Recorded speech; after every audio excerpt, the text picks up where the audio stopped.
भाग 5। अगले दिन अमोघ आसमा को छोड़ने निकला तो रास्ते में दूसरी दिशा में गुजरती एक कार सवार ने मुड़कर उनकी तरफ देखा और चलती गाड़ी में ही अपने मोबाइल से उसकी एक पिक क्लिक कर ली। अमृता आसमा के निकलते वक्त चुपचाप ऊपर खड़ी थी, नीचे गेट तक भी नहीं आई। उसके निकलते ही वह मुड़कर अपने कमरे में आ गई। उस घटना के दूसरे आरोपी का पता चल चुका था। उसने अमोघ को फोन किया। हेलो, छोड़ दिया आसमा को? अभी नहीं। छोड़ देना तो एक पता मैसेज कर रही हूं, घर में शॉर्ट सर्किट की व्यवस्था कर दो। ऐसी व्यवस्था कि कुछ भी बचना नहीं चाहिए, पूरे घर को आग लग जाए। हो जाएगा। ठीक है। अमोघ ने फोन रखा तो आसमा बोली, अमृता थी ना? फिर कुछ करने वाली है वो? तुम इन सब बातों में मत पड़ो, पढ़ाई पर ध्यान दो और उसके बारे में सोचो जिससे कल मिली थी। अमोघ, ऐसा कुछ नहीं है। वो तो दिख रहा है, नाम पर ही गाल लाल हो रहे हैं और मुझे कहती हो ऐसा कुछ नहीं है। यार, शर्माते हुए आसमा ने चेहरा फेर कर खिड़की की तरफ बाहर देखना शुरू कर दिया। दोनों बहनों की जिंदगी में इश्क का आगाज हो गया है, मालूम नहीं किसका क्या अंजाम होगा। अमोघ ने सामने देखते हुए मन ही मन कहा। हॉस्टल के गेट पर उसे छोड़कर अमोघ निकल गया। आसमा अंदर चली गई। अमोघ ने उसके बताए पते पर लोकल गुंडों को फोन करके बुलाया और कुछ देर बाद ही उसके घर के बाहर कुछ लोग आपस में मारपीट करने लगे तो वो आरोपी घर से बाहर निकलकर तमाशा देखने लगा। उसी समय मौका पाकर दो आदमी अंदर चले गए। अपना काम करके उन्होंने अमोघ के फोन पर मैसेज कर दिया। अमोघ के चेहरे पर स्माइल आ गई और वो घर के लिए निकल गया। उधर अमृता सॉन्ग चलाकर बालकनी में खड़ी थी। कॉफी पीते हुए वो अविनाश के चेहरे को याद कर रही थी। उस रोज निश्चिंत सोए हुए अविनाश के चेहरे में कमाल की कशिश थी। इश्क हो या ना हो, पर जब वो बार बार ध्यान खींच रहा था तो अमृता अब उसे अपनी जिंदगी में लाने के लिए ठान चुकी थी। जब से वो मिला था, अमृता उसका चेहरा और वो आंखें भूल ही नहीं सकी थी। वो आंखें जो जबरदस्ती ध्यान को अपनी तरफ खींचती थी। मौसम खुशनुमा हो रखा था। ऐसे में ये सॉन्ग बहुत खूबसूरत एहसास मन में जगा रहा था। दिल दीवाना ना जाने कब खो गया, तूने ऐसे देखा कि कुछ हो गया। अमृता ने कॉफी मग रखते हुए खुद को खुद की ही बाहों में समेटते हुए मुस्कान बिखेरी। सूर्यवंशी, अगर ये इश्क है तो लगता है हमारे बीच शर्माने का रिश्ता बनेगा। माना अभी तेरी आंखों में मेरे लिए सिर्फ चुभते शीशे की किरचे हैं, लेकिन मेरी आंखों के भाव कुछ बदल चुके हैं। तेरी आंखों में अपने लिए प्यार का इंतजार रहेगा। कांटों से भरी जहरीली सी तो बहुत मुलाकातें हुई हैं अपने बीच, अब प्यार भरी एक दिलकश मुलाकात तो बनती है इस नए एहसास के बाद। अमोघ ने कमरे में कदम रखा, लेकिन वो गाना सुनकर और अमृता को खोया हुआ देखकर उसके पास बालकनी में ना जाकर चुपचाप कमरे में सोफा पे ही बैठ गया और गाने के बोल को महसूस करते हुए अपनी मोहब्बत के खूबसूरत ख्यालों में खो गया। कुछ देर बाद अमोघ ने खड़े होकर जेब में हाथ रखते हुए कहा, लबों पर लबों का ख्वाब किसे है, बस जिंदगी में किसी भी लम्हे जब तुम्हें सहारे की जरूरत हो तो मेरी बाहें तुम्हें सहारा दे सके। और क्या चाहिए? तुम्हारे होने से मेरा वजूद है, मेरी तलाश है, बस तुम तक ही सीमित है।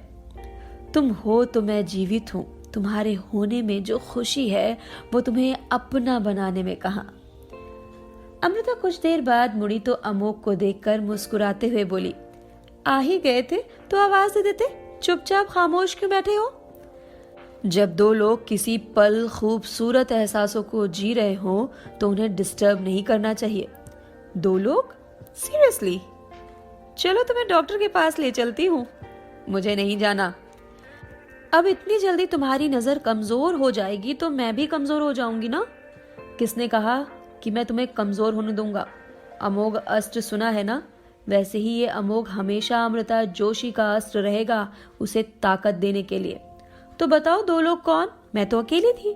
कितना खुशनुमा मौसम है ना, इसलिए बालकनी में चली गई थी। देखने में अकेली थी लेकिन ख्यालों में किसी के साथ थी, इसीलिए दो लोग कहा। और जब मैं मुड़ी तो मुस्कुरा तो ये अमोघ अस्थाना भी रहे थे। फिर तो हम चार हुए ना। आपके ख्यालों की मलिका भी तो यही आपके साथ विद्यमान थी। अमोघ के कान लाल हो गए और वो चेहरा मोड़ते हुए बोला, खबर मिली धमकी की? अभी तक तो नहीं, आ ही जाएगी कुछ देर में। चलो टीवी ऑन करते हैं। अमोघ और अमृता सोफे पर बैठ गए। टीवी ऑन किया तो खबर आ रही थी। घटना का दूसरा आरोपी शॉर्ट सर्किट के कारण घर में आग लगने से मारा गया। अमोघ और अमृता ने शैंपेन के गिलास टकराए और होठों से लगा लिया। तो वहीं दूसरी ओर अविनाश का दिमाग गर्म हो उठा और वो बोला, शॉर्ट सर्किट नहीं है, ये उसी का काम है। ऐसा लगता है कि जब तक हर कुछ रोज में जान न ले ले किसी की, उसे बेचैनी रहती है। एक फितूर, एक नशा है उसे जान लेने का।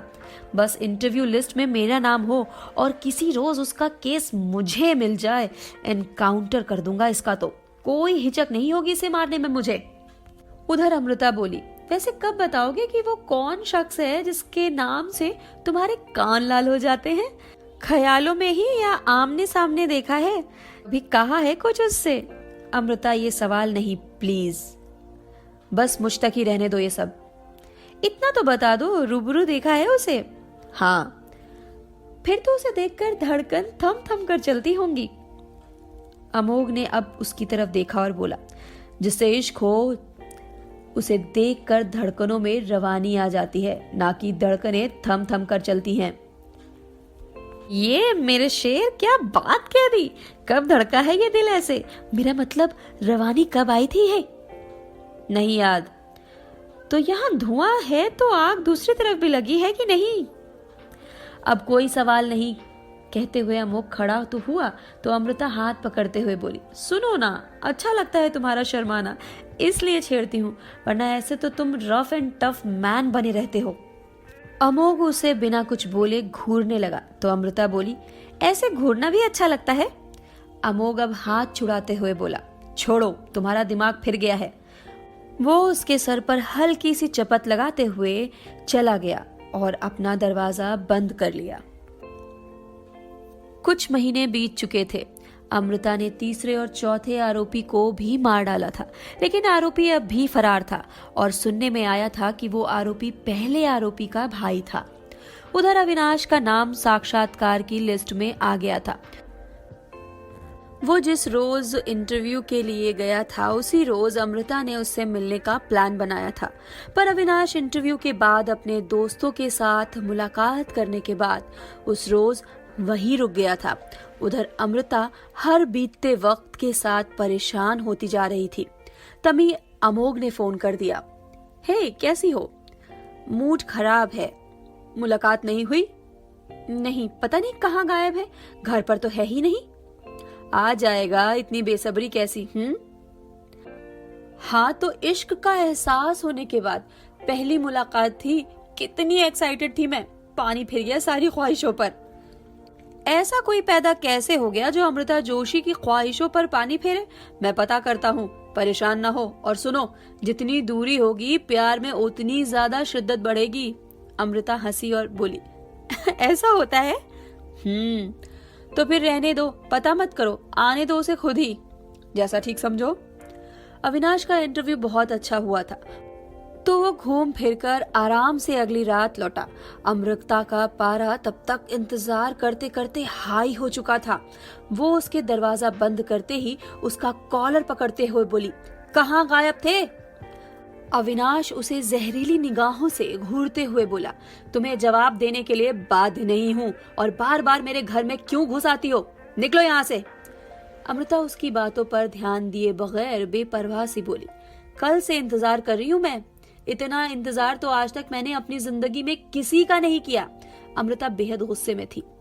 अच्छा, अविनाश उसकी निगाहों से निगाह मिलाकर बोला, काश की कोई पावर होती जिससे मुझे पता लग जाता कि तुम यहाँ इंतजार में हो। जिंदगी भर भी इंतजार करती तो मैं लौट कर नहीं आता। अमृता उसकी कॉलर को और कसकर पकड़ते हुए बोली, आज पहली और आखिरी बार कह रही हूँ, तुम दूर चले जाते हो तो बेचैनी होती है मुझे। समझ क्यों नहीं आता तुम्हें? अविनाश उसका हाथ हटाए बिना अपनी पैंट की जेब में हाथ रखते हुए निगाह मिलाकर उसी अंदाज में बोला, और तुम करीब आती हो तो मुझे नफरत होती है। कब समझ में आएगा तुम्हें? एक गुलाब का फूल सिरहाने क्या रख गई? सोच रही हो मुझे खरीद लिया? कितनी भी नफरत कर लो, मेरी मोहब्बत के असर से बेअसर नहीं रह पाओगे, समझे? तुम्हारी ये चेहरा, बल्कि यूं कहूं कि तुम्हारी ये सुलगती आंखें हर वक्त मेरा ध्यान इधर उधर भटकाती हैं।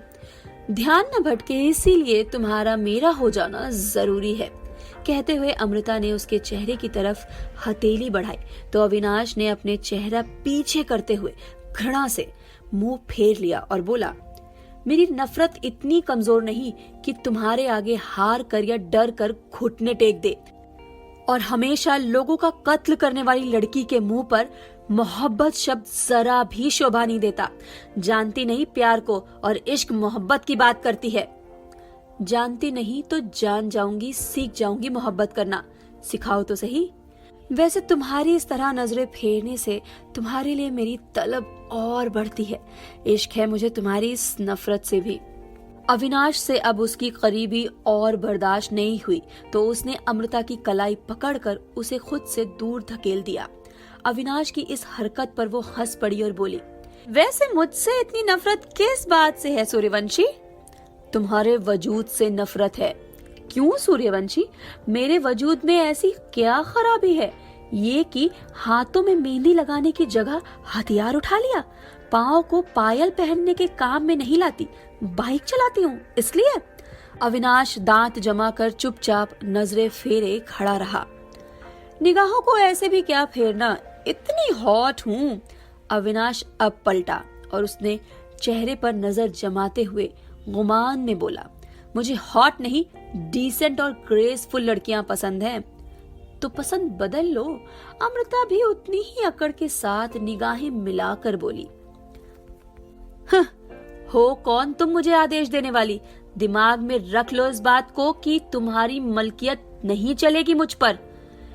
अब तो मेरी ही मलकियत चलेगी तुम पर। यकीन ना हो तो किसी लड़की को अपनी जिंदगी में ला कर देख लेना। अमृता के होठों के किनारे पर हल्की मुस्कान उभरी और आंखों में जुनून का अंगारा जल उठा। अविनाश भी अपनी आंखों में उतना ही जहर भरकर बोला, हैसियत नहीं है तुम्हारी कि मेरी नफरत को संभाल सको। मोहब्बत तो फिर भी बहुत दूर की बात है। अमृता उसकी निगाहों में देखते हुए बोली, उफ सूर्यवंशी, यही तुम्हारा यही जोश तो भाग गया अमृता जोशी को। कभी गुस्से की गर्मी छोड़कर मेरे इश्क का ताप महसूस करो, पिघल ना जाओ तो कहना। अमृता ने अब दोबारा उसकी कॉलर की तरफ हाथ बढ़ाया, लेकिन कॉलर को पकड़ने के बजाय उसे सही करते हुए बोली, सूर्यवंशी, शब्दों का इस्तेमाल जरा नाप तोल कर करना। क्या है ना कि मेरे और शराफत के बीच कोई रिश्ता दूर दूर तक नहीं। इनकार करने और धुतकारने में फर्क होता है, शायद किसी रोज समझ जाओ। ये नए एहसास ना होते तो तुम अगले शब्द बोलने के काबिल ना रहते। याद रखना कि अगर मैं जलूंगी तो जलना तुम्हें भी होगा।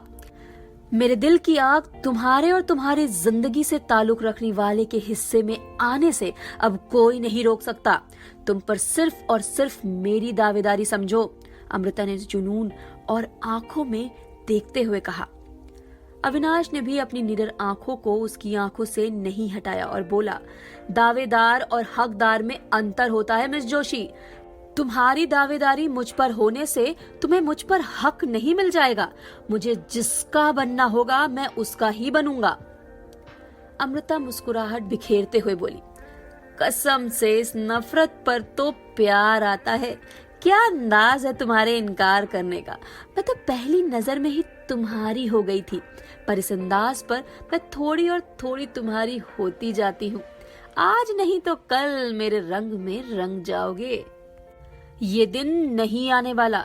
मैं कोहरा नहीं हूँ जिस पर तुम धूप बनकर छा जाओगी और उसका वजूद मिटा दोगी। किसने कहा वजूद मिटाने की ख्वाहिश है मुझे? वजूद मिटाने की ख्वाहिश होती तो मेरी बंदूक की एक गोली ही काफी होती। मिटाने का इरादा नहीं रखती, बस अपने वजूद के साथ तुम्हारा वजूद जोड़ने की मंशा रखती हूँ। शर्म है या नहीं? शर्म वाले कर्म करती तो शर्म आती, जब शर्म वाले कर्म नहीं तो फिर शर्म नहीं। इतने मर्डर केसेस में संलिप्त हो और फिर भी कहती हो शर्म वाले कर्म नहीं। मेरी नजर में तो सब सही है। जैसे परिणाम वाला काम करेंगे वैसे ही अंजाम आएंगे उनके सामने। जब तक मैं खुद की नजर में सही हूँ सब सही है। सब सही करने के लिए कानून व्यवस्था है। तुम कोई नहीं होती। कोई नहीं हूँ लेकिन पंगु भी नहीं हूँ कि कुछ भी ना कर सकूं। आउट। मैं तुम्हें अपने घर में और बर्दाश्त नहीं कर सकता। जो जड़ें पिछले कुछ सालों में तुमने फैलाई है ना, देखना एक दिन जड़ समेत उखाड़ फेंकूंगा। तुम्हारी इस नफरत के खत्म होने और मेरे प्रति प्यार की कोपल तुम्हारे दिल में फूटने का इंतजार रहेगा सूर्यवंशी। अमृता उसकी निगाहों में पल भर देखकर फिर पलटकर बाहर निकल गई। मुमकिन ही नहीं कि मेरा दिल कभी तुम्हारे लिए धड़के, अविनाश पीछे से बोला। इतनी घटिया लड़की से मुझे कभी इश्क हो ही नहीं सकता। अमृता बिना रुके बोली। मोहब्बत की एक बहुत बड़ी कमी है सूर्यवंशी कि ये घटिया और बढ़िया किस्म देखकर नहीं होती, बस हो जाती है। उसने जाते जाते दरवाजे को भी खींच दिया और अंधेरे में गायब हो गई। क्या अमृता अविनाश के दिल में अपने लिए प्यार जगा पाएगी? क्या अविनाश के दिल में अमृता के लिए जो नफरत है वो प्यार में बदल पाएगी? क्या होगा आगे जानने के लिए सुनिए इश्क, नशा या जहर भाग 6। भाग 6। अविनाश ने दरवाजा बंद कर लिया और कुर्सी पर बैठते हुए टेबल पर हाथ दे मारा। फरमान सुनाती है जैसे इसके बाप के नौकर हैं यहाँ सब। हिमाकत तो देखो, कहती है पसंद बदल लो। मैं क्यों बदलूं अपनी पसंद? खुद की पसंद बदल लेना, मेरे पीछे क्यों पड़ी है? उधर अमृता ने बाइक स्टार्ट की और घर के लिए निकल गई। वो पहुंची तो अमोघ ने दरवाजा खोला और उसके चेहरे की तरफ देखा, मानो पूछना चाहता हो कि उससे मिली या नहीं। अमृता ने पलकें झपका दी तो वो समझ गया कि मिलकर आई है। वो मुस्कुराते हुए बोला, तो कुछ बात बनी मुलाकात से? नहीं, इतना आसान नहीं है, टेढ़ा है, मेहनत करवाना चाह रहा है। तो करो मेहनत। करूंगी, लेकिन दिमाग खराब कर दे रहा है अपनी बातों से। बहुत बुरा बोल रहा था। कितनी मुश्किल होती है खुद को रोकने से, बस मैं ही जानती हूँ। बात बात पर गन निकालने की आदत हो गई है। ऐसे में शांत रहना, उफ, बड़े मसले हैं जिंदगी में। खुद को कंट्रोल करना सीख जाओगी। अच्छा तो है। अच्छा है, पर हाथ नहीं रुक रहे थे। जी कर रहा था लगा दूं कसकर झापड़।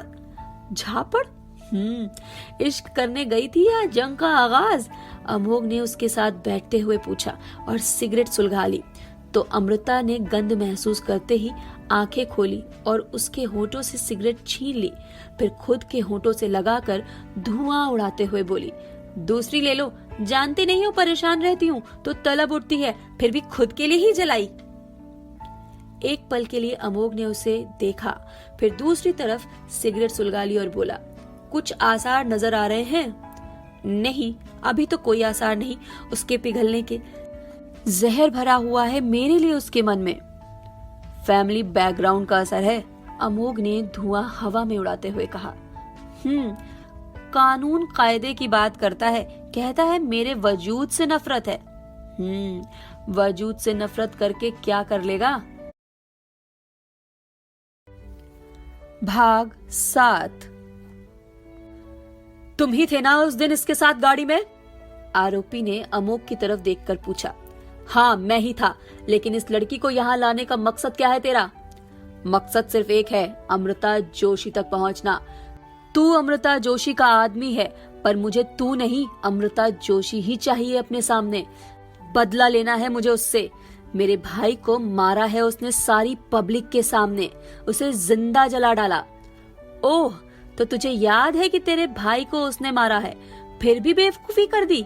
याद तो होगा ना कि क्यों मारा गया तेरा भाई? अमोघ ने निडरता से बोला। जबान मत चला।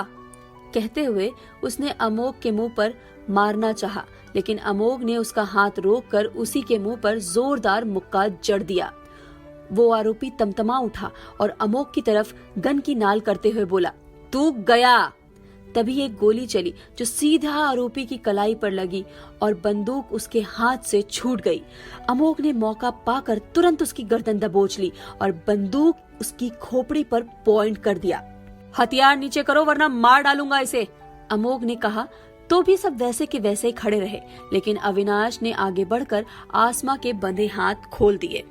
अभी अमृता बाहर आती इससे पहले ही आरोपियों के साथ के एक छिपे हुए आदमी ने अमोघ के हाथ पर गोली चला दी और आरोपी के छूटते ही अमोघ ने फिर उसे दबोचना चाहा, लेकिन तब तक एक शख्स ने अविनाश की कनपटी पर गन रख दिया और आरोपी आसमा के बालों से पकड़कर खड़ा करते हुए बोला, बाहर निकल अमृता जोशी, तू यही है, निकल वरना इस लड़की की जान चली जाएगी। अमृता फिर भी बाहर नहीं आई तो आरोपियों ने आसमा को अपनी तरफ घुमाते हुए करीब करके कहा, ऐसे नहीं निकलेगी तू अपने बिल से, बाहर आ वरना इस लड़की का वही हाल करूंगा जो हज्जाम की लड़कियों का किया था। अमोघ उन आरोपियों को खा जाने वाली नजर से घूरने लगा और आगे बढ़ा तो वहीं अविनाश ने भी आगे बढ़ने की कोशिश की, लेकिन आदमियों ने उन्हें पकड़ लिया तो वो कसमसा कर रह गए। आसमा के करीब जैसे ही आरोपियों ने अपना चेहरा बढ़ाया, आसमा ने अपने हाथ से उसे दूर धकेलते हुए विरोध जताना शुरू कर दिया तो आरोपी बोला, अच्छा तुझ में भी जान आ गई विरोध करने की। आसमा को आरोपी ने थप्पड़ मार दिया तो अविनाश उसकी हालत देखकर तिलमिला गया। वो बेचारी बुरी तरह से थकी हुई नजर आ रही थी, चेहरे पर चोट से नील उभर आए थे। अविनाश अब कसमसाते हुए बोला, अगर यहाँ मौजूद हो तो बाहर क्यों नहीं आती तुम? खुद के चक्कर में एक मासूम सी लड़की की जिंदगी बर्बाद करने पर तुली हो तुम। कम ऑन, सामने आओ। है कौन बे तू? प्रेमी है क्या इसका? आरोपी ने अविनाश की तरफ देखा और पूछा।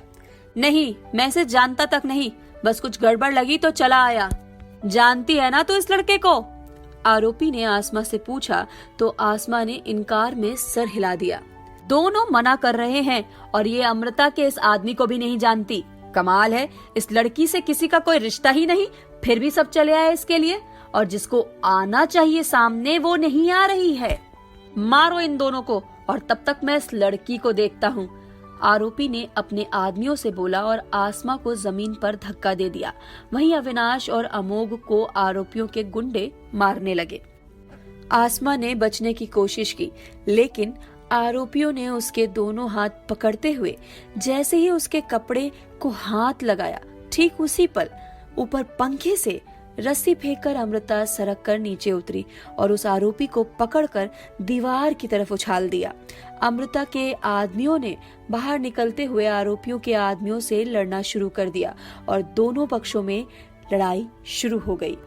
अविनाश और अमोघ भी अब आदमियों के साथ लड़ने लगे तो वहीं अमृता उस आरोपी से लड़ते हुए पटखनी देकर उसकी छाती पर घुटनों के बल बैठते हुए उसके मुंह में बंदूक की नाल घुसाते हुए जैसे ही गोली चलाने को हुई, अविनाश ने अचानक आकर पीछे से उसे खींच लिया, जिससे अमृता बौखला गई और गन उसकी तरफ तानते हुए बेहद गुस्से से गर्जी, ए मेरे काम के बीच आने की हिमाकत कभी मत करना। अविनाश उसकी अंगार उगलती आंखों को देखकर हैरान रह गया, क्योंकि आज तक अविनाश के सामने वो नर्म तरीके से ही रही थी। इधर आसमा भागकर अमोघ के पीछे जा छुपी, क्योंकि अमृता को अविनाश ने जैसे ही पीछे खींचा वैसे ही आरोपी आसमा पर फिर झपटा था, लेकिन आसमा उसे धकेल कर भाग गई। अमृता इस वक्त बेहद गुस्से में थी।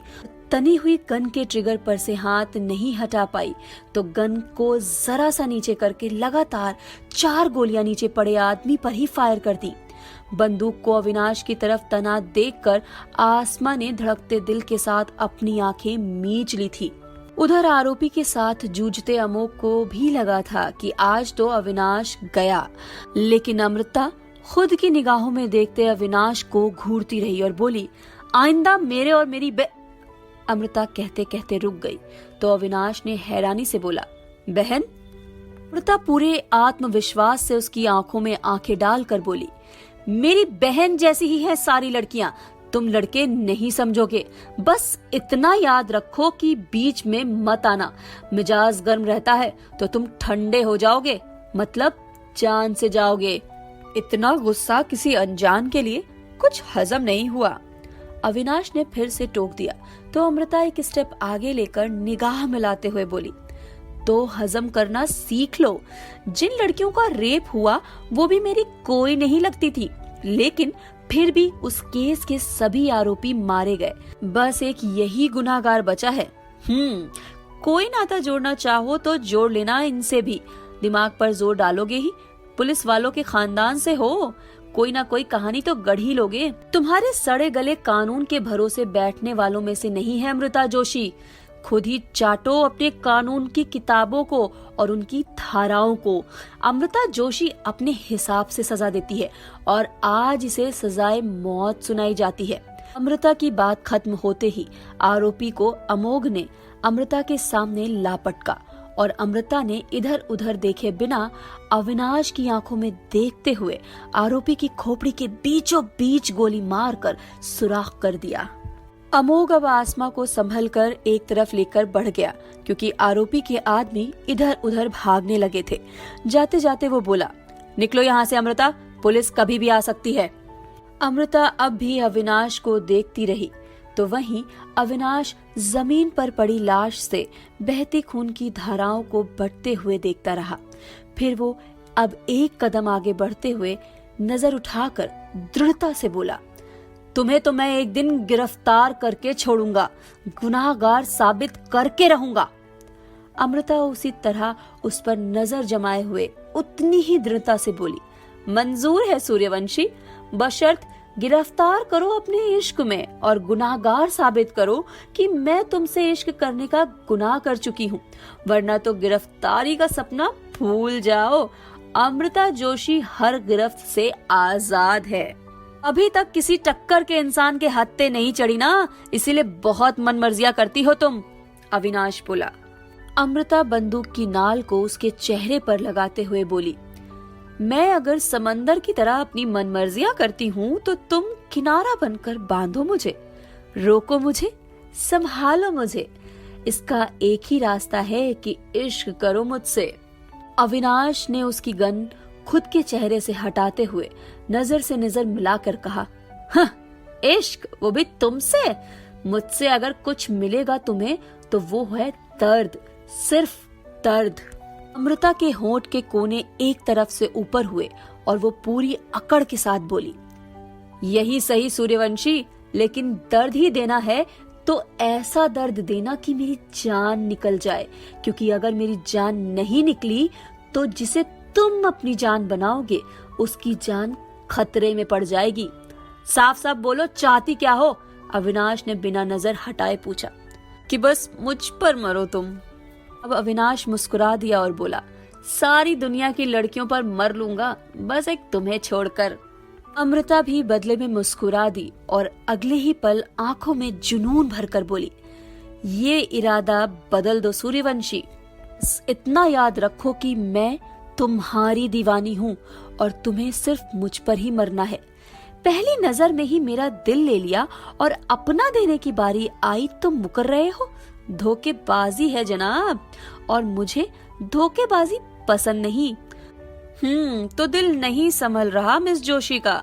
वैसे गिनती याद है कि कितनी बार कितनों को दिल दिया है? ए सूर्यवंशी, अमृता ने गुस्से से कहा और गन उसके माथे पर लगा दिया। तो भी अविनाश की निगाह नीचे नहीं हुई। वो निर्निमेष उसकी निगाहों में देखता रहा। अमृता उसकी निगाहों में देखकर नाराजगी से बोली, अमृता जोशी गैंगस्टर है, लेकिन बदकिरदार लड़की नहीं है। वो अखबार की खबरों में रहती है। इसका मतलब ये नहीं है कि वो खुद अखबार है जो इस हाथ से उस हाथ घूमती रहती है। वो हर हाथ काट दिया जाएगा जो मेरे दामन को छूने के लिए बढ़ेगा। पहली बार किसी लड़के पर अमृता जोशी अपना दिल हारी है और ये हारना आखिरी बार भी है। खुशकिस्मत हो, मैंने तुमको चुना है अपने लिए। तुमने चुना होगा, मैंने नहीं। मैं नफरत करता हूँ हर जुर्म करने वाले इंसान से। तुमसे इश्क का और तुम्हें चुनने का तो सवाल ही नहीं पैदा होता। अमृता मुस्कुराते हुए बोली, बारिश होती है तो होती ही है, उसे कोई रोक नहीं पाता।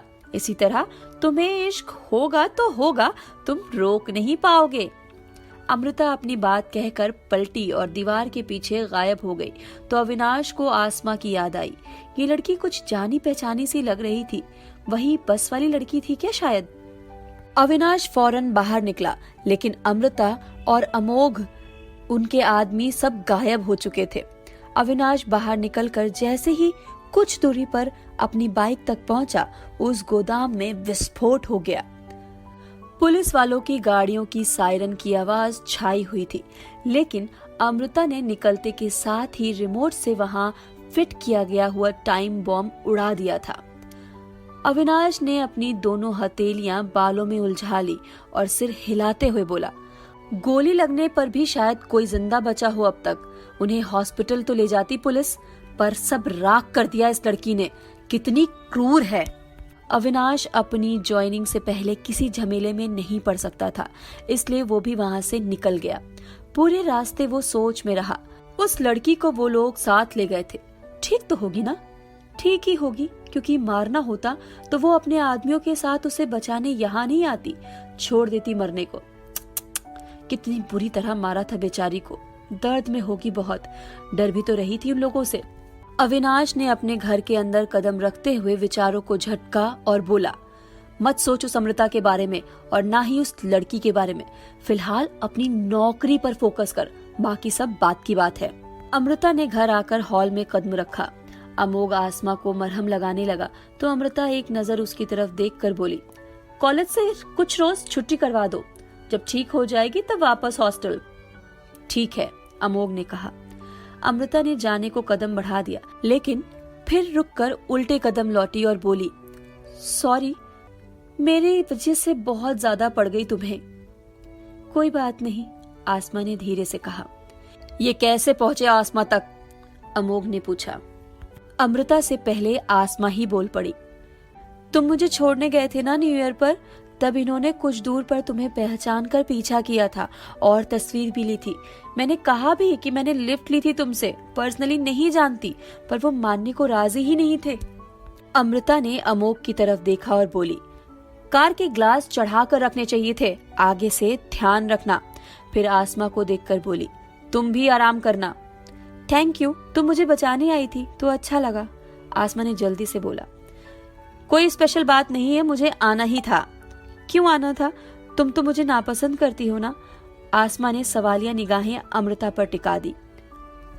अविनाश की बातों की वजह से अमृता का दिमाग खराब था ही, तो वो पलटी और बोली, नापसंद करती हूँ क्योंकि मेरे पापा को मेरी माँ के जीते जी तुम्हारी माँ से प्यार हुआ। प्यार? प्यार तो किसी को किसी से भी हो सकता है। उन्होंने मेरी माँ से शादी तो नहीं की थी, तुम्हारी माँ का कोई भी हक उन्होंने मेरी माँ को नहीं दिया था। फिर नफरत क्यों? क्योंकि तुम उनकी बेटी नहीं, फिर भी वो तुम्हें बेटी बनाकर यहाँ लेकर आए।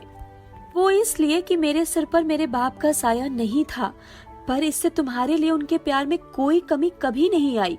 बहस मत करो, मेरी सोच को बदलने की कितनी भी कोशिश कर लो, मैं ऐसी ही रहूंगी। लेकिन इस सब से मुझे हमेशा ये याद रहता है कि तुम उस औरत की लड़की हो जिसने मेरे पापा की जान बचाने में बहुत मदद की थी। तो बस तुम्हारी जान बचाकर मैं वो कर्ज उतार रही हूँ, ना कि प्रेम जता रही हूँ। मुझे तुमसे कोई लगाव नहीं और ना कभी होगा। अमृता, वो पहले से ही घायल है, उसे अपनी बातों से और चोट मत पहुंचाओ। अमोघ खड़ा हुआ और बोला। अमृता और आसमा के बीच की तकरार क्या मोड़ लेगी? क्या अमृता और आसमा के बीच बहनों वाला प्यार बन पाएगा? जानने के लिए सुनते रहिए इश्क, नशा या जहर, भाग 8।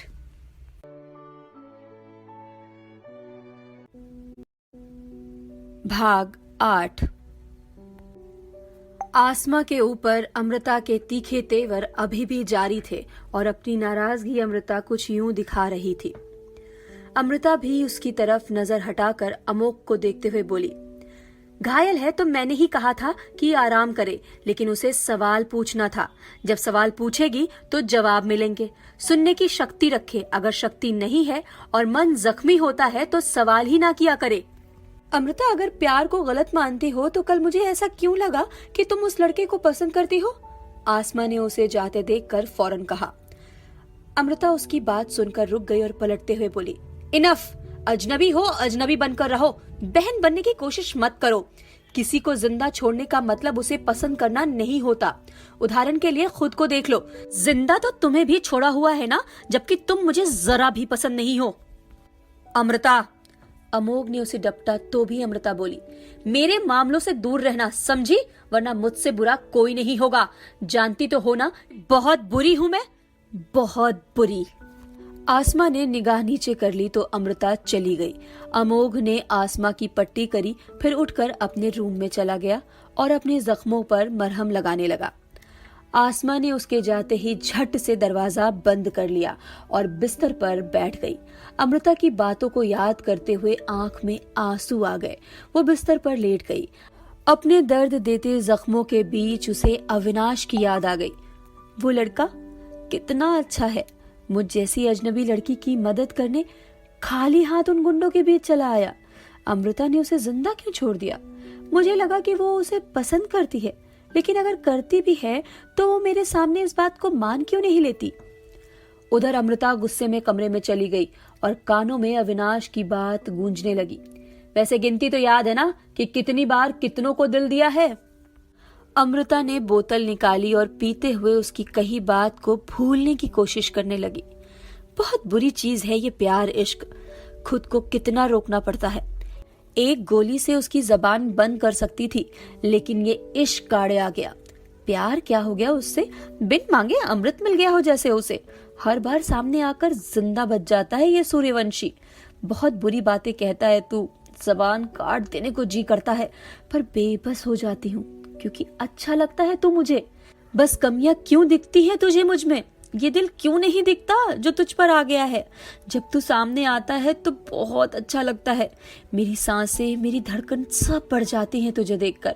और जब तू दूर जाने की बात करता है ना, तो कसम से अंदर एक जिद जग जाती है, एक शिद्दत जन्म लेती है तुझे पाने की, हर हद से गुजर जाने की, तुझे अपना बनाने की। तू अपनी पूरी कोशिश कर ले मेरा ना बनने की, और मैं अपनी पूरी कोशिश करूंगी तुझे अपना बनाने की। तुझे मेरी हार तय दिखती है तो क्या हुआ? मैं हार के डर से पीछे हटने वालों में से नहीं। डर जाने पर जीत के चांसेस कम हो जाते हैं और अमृता जोशी ये चांस कभी नहीं लेती।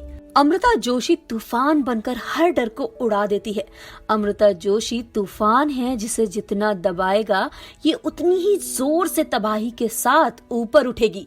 इश्क में सब मंजूर है सूर्यवंशी, पर मेरे चरित्र पर उंगली उठाओगे ये मंजूर नहीं है। अमृता बहुत पी चुकी थी, लेकिन अविनाश की कही बातें दिमाग से उसके निकल ही नहीं रही थी, सो वो घर से बाहर निकल गई। अविनाश भी नींद ना आने की सूरत में घर से बाहर लॉन्ग ड्राइव पर निकल गया था कि अचानक ही एक लड़की उसकी बाइक के सामने आ गई तो अविनाश की बाइक डगमगा गई और गिरते गिरते बची। बाइक किनारे रोक कर वो उतरा और उस लड़की की तरफ बढ़ा तो अमृता को पहचानने में अविनाश को देर नहीं लगी। वो लड़खड़ा रही थी और गिरने को हुई तो अविनाश ने उसे थाम लिया। हाथ मत लगाओ, मैं खुद संभल सकती हूँ, मुझे किसी के सहारे की जरूरत नहीं पड़ती, अमृता ने कहा और खड़े होते हुए संभालने वाले की तरफ देखा तो अविनाश को देखकर मुस्कुरा दी और बोली, ओह सूर्यवंशी, क्या बात है, चढ़ाई तो शराब थी पर लगता है चढ़ा इश्क है।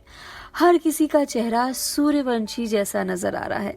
सूर्यवंशी यहाँ कैसे हो सकता है? अविनाश चुपचाप सीने पर हाथ बांधे उसे देखने लगा। अमृता ने फिर उसकी तरफ देखा और अविनाश को देखकर बोली, तुम सचमुच सूर्यवंशी हो? अनफॉर्चुनेटली हूँ, अविनाश ने गंभीरता से बोला। अमृता ने फौरन उसका गिरेबान पकड़ लिया और बोली, क्यों हो? हर बार मेरे रास्ते में क्यों आ जाते हो?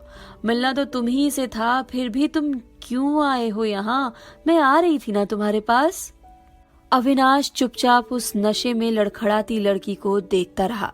फिर दिमाग में आइडिया आया, क्यों ना इसे सीधे थाने ले जाऊं? अभी तो ये होश में भी नहीं है। वहां पुलिस वाले इसका असली चेहरा भी सामने ले जाएंगे, ये मास्क उतार कर, जो इसका असली चेहरा नहीं। एक बार इसका असली चेहरा तो मुझे भी देखना है, पर अभी कुछ भी हरकत करने पर ये सतर्क हो जाएगी। पुलिस को फोन करने का भी कोई फायदा नहीं है, किसी ने इसे देखा ही नहीं है, तो कोई भी मेरी बात पर यकीन नहीं करेगा कि ये अमृता है। अमृता उसको पकड़े हुए ही बोली, किस सोच में गुम हो? बहुत पसंद हो तुम मुझे, गुलाब दिया था मैंने तुम्हें, और तुम सूर्यवंशी, तुम मुझे कांटे देते हो हर मुलाकात पर। जान बन गए हो मेरी, इसलिए जान नहीं ले पाती तुम्हारी, लेकिन बता दूं कि तुम मेरे चरित्र पर उंगली उठाने का अधिकार नहीं रखते हो। तुम चाहे मेरे रहो या ना रहो, जब मैंने तुम्हारे होने का दावा दिया है तो जिंदगी भर तुम्हारी रहूंगी, सिर्फ तुम्हारी। प्यार की बरसात करना चाहती हूँ तुम पर, लेकिन अपने दायरे में रहकर, अपनी डिग्निटी खोकर नहीं। इश्क हुआ है तुमसे, निभाना भी चाहती हूँ पूरी शिद्दत से, लेकिन जिस दिन पानी सिर से ऊपर जाएगा और बात मेरे स्वाभिमान पर आएगी, उस दिन मैं बताऊंगी तुम्हें कि दुत्कारना किसे कहते हैं। अविनाश ने उसका हाथ पकड़कर अपने गिरबान से उसका हाथ हटाते हुए पूरी नरमी से कहा, मेरे पास आ रही थी तो चले, मेरे घर चलकर बात करते हैं।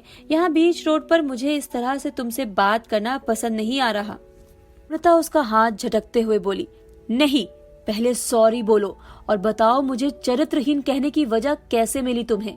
ये आंखें तुम्हारे दर्श की प्यासी जरूर रहती हैं, पर क्या कभी मैंने ये कहा कि ये जिस्म तुम्हारे स्पर्श को तरस रहा है? जब नहीं कहा तो फिर कैसे कहे तुमने वो लफ्ज? गलती हो गई, आगे से नहीं कहूंगा। चलें? अविनाश ने उसकी तरफ देखते हुए कहा। मानते हो ना कि गलती हो गई? अविनाश ने खुद को संयत करते हुए जवाब दिया। वो तो बस किसी तरह उसे थाने पहुंचाना चाहता था। अमृता ने अपने बालों में हाथ फेरते हुए असमंजस से कहा, बहुत जल्दी गलती मान ली सूर्यवंशी। जल्दी कहाँ मानी, कितनी देर से तुम समझा रही हो तब मानी है। अच्छा, चलो। कहाँ? मेरे घर, बातें करनी है तुम्हें, वहीं करेंगे आराम से। चलो, अमृता ने कहा तो अविनाश मन ही मन अपने प्लान पर खुश हुआ और बाइक की तरफ बढ़ गया। अमृता बाइक पर उसके पीछे बैठती हुई बोली, सूर्यवंशी, अपहरण कर रहे हो मेरा? ना, नहीं। अविनाश सकपका कर फिर संभल कर बोला, ऐसा सोच भी कैसे सकती हो? कोई सोचे ना सोचे, तुम सोच सकते हो। मुझे क्यों सोचना, मैं तो कर चुका हूँ तुम्हारा अपहरण। अच्छा, तुम्हारे दिल का अपहरण नहीं कर चुका, वो तुम्हारे पास है कहाँ? वो मेरे ख्यालों में, सलाखों में कैद हो चुका है, तो हुआ ना अपहरण। अमृता मुस्कुराते हुए बोली, तो तुम भी बातें बना लेते हो सूर्यवंशी। मुंबई की सड़क पर गहराती रात की सरसराती हवा के बीच उनकी बाइक गुजर रही थी और पीछे अमृता बड़े अदब से दूर होकर बैठी चुप सी रात को देख रही थी। चलती बाइक पर अविनाश से होकर गुजरती हवा जैसे उसकी खुशबू लपेटकर अमृता तक पहुंचाकर उसे छू रही थी, तो अमृता आंखें बंद कर उन गुजरती हवाओं को अपने अंतस में उतार रही थी। उधर अमोघ अपने जख्म पर मरहम लगाने के बाद अमृता के कमरे में गया तो वो गायब मिली और टेबल पर ढेर सारी बोतलों और ग्लास देखकर वो पीछे गन दबाते हुए झट से बाहर निकला। अमोघ कार में बैठते हुए बोला, इश्क क्या हुआ, ये लड़की तो खाना बदोश हो गई, जब देखो तब गायब हो जाती है। इधर अमृता चुप्पी तोड़ते हुए बोली, इतनी खामोशी से चल रहे हो, यहाँ होकर भी यहाँ नहीं हो। अविनाश ना चाहते हुए भी बोला, मैं ज्यादा बात नहीं करता। अच्छा, तो फिर मैं करती हूँ, तुम सुनो। तुम्हारी नजर में मैं जो करती हूँ वो गलत है ना? ठीक है, अब गलत रास्ता चुन ही लिया है तो वापस तो नहीं आ सकती, लेकिन तुम्हें अपने लिए चुना है तो अपनी किसी हरकत से ये साबित मत करना कि ये आदमी भी गलत चुन लिया है। कम से कम मेरी चुनी एक चीज तो सही रहने देना। अविनाश ने उसकी बातें सुनकर पल भर को आंखें बंद कर ली ताकि अपने फैसले पर टिका रह सके। फिर आंखें खोलते हुए बोला, ये बताओ रहती कहाँ हो? अमृता हंस दी और बोली, जब से तुम जिंदगी में आए हो तब से तो कहीं नहीं रहती, तुम्हारे पास ही रहती हूँ, चाहे ख्यालों में या हकीकत में। मैं घर की बात कर रहा हूँ। तुम्हारे दिल में रहने का इरादा है, रहने दोगे? बोलो। अविनाश रिकॉर्डिंग करना चाहता था, लेकिन अमृता किसी बात का सीधा सीधा जवाब नहीं दे रही थी। इस तरीके की बातें मत करो। क्यों सूर्यवंशी? कुछ भी तो अजीब बात नहीं कर रही। फिर भी मुझे नहीं पसंद। तुम्हें मैं ही पसंद नहीं तो बातें क्यों पसंद आएंगी? पसंद किस बेस पे करूं? लोग दो ही चीजें देखते हैं किसी को पसंद करने के लिए, सूरत या सीरत। सूरत मैंने देखी नहीं और सीरत मुझे पसंद नहीं आई। सूरत देखने के लिए मेरा दिल छूना होगा तुम्हें। अभी तो बाइक पर बैठकर भी हम दोनों में मीलों के फासले हैं। तो जब दिल ही नहीं छुआ फिर इश्क का दावा कैसे करती हो? अभी तो तुमने कहा कि सूरत और सीरत, बस यही। सूरत भी भाग गई तुम्हारी और निडर होकर सामना करने का अंदाज भी। मतलब अभी आजमा रही हो मुझे? तुम्हें नहीं, खुद को आजमा रही हूँ। मेरी पसंद हो तो आजमाइश भी होगी। अमोक की गाड़ी कुछ वक्त बाद ही उनके पीछे थी तो अविनाश ने बाइक की स्पीड बढ़ा दी। अमोक कुछ देर तो पीछे पीछे चलता रहा, फिर एक मोड़ से गाड़ी को मोड़ ले गया तो अविनाश ने राहत की सांस ली। ऐसे ही कोई था, मुझे बेकार ही लग रहा था कि कोई पीछा कर रहा है। अविनाश पुलिस स्टेशन की तिराही पर जैसे ही मुड़ने लगा तो तभी तेज गति से कार सामने आकर खड़ी हो गई। अविनाश को एकाएक ब्रेक लगाना पड़ा, जिससे अमृता उसकी पीठ से टकराई और फिर धड़ाम से नीचे गिरी और टल्ली तो थी ही, अब वो फुटपाथ से टकराकर होश खो बैठी थी। अविनाश ने अब संभल कर नजर उठाई तो कार का दरवाजा खोलकर निकलते अमोघ ने चश्मा उतारते हुए सीधे उसकी निगाहों में देखा और आगे बढ़कर नीचे गिरी हुई अमृता को उठाने के लिए जैसे ही उसने हाथ पकड़ा, अविनाश ने भी बाइक से उतरते हुए अमोघ का हाथ पकड़ लिया और बोला, आज ये कहीं नहीं जाएगी, इसे तो मैं आज थाने पहुंचा कर रहूंगा। अमोघ ने अविनाश की दृढ़ता भरी नजरों से अपनी संकल्प भरी निगाह मिलाते हुए कहा, मेरे होते हुए अमृता को थाने नहीं ले जा सकते तो मेरा हाथ छोड़ो और चुपचाप अपना रास्ता नापो। अविनाश ने एकाएक अमोघ को धक्का दे दिया और अमृता को उठाने को हुआ तो अमोघ ने आगे बढ़कर उसकी शर्ट पकड़ी और उसके पीछे से खींचते हुए बोला, तुझसे मेरा कोई सरोकार नहीं, लेकिन अमृता का प्यार है तू, इसलिए हाथ नहीं उठाना चाहता तुझ पर। बड़े अदब से कह रहा हूँ, जा यहाँ से। जाएगा तो तू, कहते हुए अविनाश ने उस पर हाथ उठा दिया तो अमोघ उसका हाथ बीच में पकड़ते हुए बोला, कह रहा हूं ना, मान जा, भेजे में बात नहीं घुसती। अविनाश ने फिर उसके दूसरे हाथ से उस पर वार किया तो अमोघ ने वो हाथ भी पकड़ लिया और एक नजर अमृता की तरफ देख निगाह हटाते हुए अविनाश के सीने पर सिर से वार किया। अविनाश कुछ कदम पीछे हट गया और फिर आगे बढ़ते हुए अमोघ को मुक्का जड़ दिया तो अमोघ उसे घूरने लगा। अविनाश ने उसे 2-3 मुक्के लगातार जड़ दिए, लेकिन अमोघ बस उसे घूरता रहा, उस पर हाथ नहीं उठाया। अविनाश उसे मारकर नीचे गिराते हुए बोला, उठा हाथ मुझ पर, वो टुल्ल पड़ी है। ऐसी भी क्या अमृता भक्ति की मुझ पर वार नहीं कर सकता? क्या देती है तुझे वो जो इस कदर पिछलग्गू बना हुआ है? क्या अपना कसा हुआ जिस्म? ए सूर्यवंशी! अमोघ चीख कर फिर गुलाटी मारकर उठ खड़ा हुआ और अविनाश की कॉलर पकड़ते हुए उसके मुंह पर ताबड़तोड़ 2-3 कोहने जड़ते हुए बोला, गंदे लफ्ज इस्तेमाल करके हमारे रिश्ते को गाली दी तो यहीं जमींदोज कर दूंगा तुझे, साला सुअर की औलाद, दिमाग में गू भरा है। अब अविनाश ने उसे गुस्से में धक्का देते हुए पटखनी दी और बोला, तू होगा सुअर की औलाद, तभी तो गंदगी भरे काम करता है, वैसे ही खून रगों में भी दौड़ता है, गंदा खून। अमोघ ने अब नीचे पड़े पड़े ही उसे लात जमा दी और उसके गिरते ही उस पर चढ़ बैठा, लेकिन अविनाश भी शारीरिक रूप से बहुत मजबूत था। उसने अमोघ को नीचे गिरा दिया और उठा तो अमोघ भी तत्परता से उठ खड़ा हुआ और बोला, कह रहा हूं चला जा सूर्यवंशी, बेकार में अनहोनी हो जाएगी, क्योंकि मेरे होते किसी की तकदीर में ऐसी लकीर नहीं है कि अमृता को थाने ले जा सके। अविनाश उसकी बात सुनकर अपने होठों के पास से बहता हुआ खून पोंछकर मुस्कुराया, फिर अचानक गन तानते हुए बोला, अब निकल। अमोघ ने अपने कमर पर हाथ रखा तो अविनाश बोला, क्या चेक कर रहा है? तेरी गन अभी नीचे गिरकर लड़ते हुए मैंने निकाल ली थी। अमोघ अब उससे घूरता रहा और फिर मुस्कुराते हुए बोला, क्यों ले ली? मुझे डराने के लिए? मेरी ही बंदूक से मुझे डराएगा? बड़े बेवकूफ हो। अविनाश अब गंभीर होते हुए बोला, मजाक मत समझो, मैं चला दूंगा।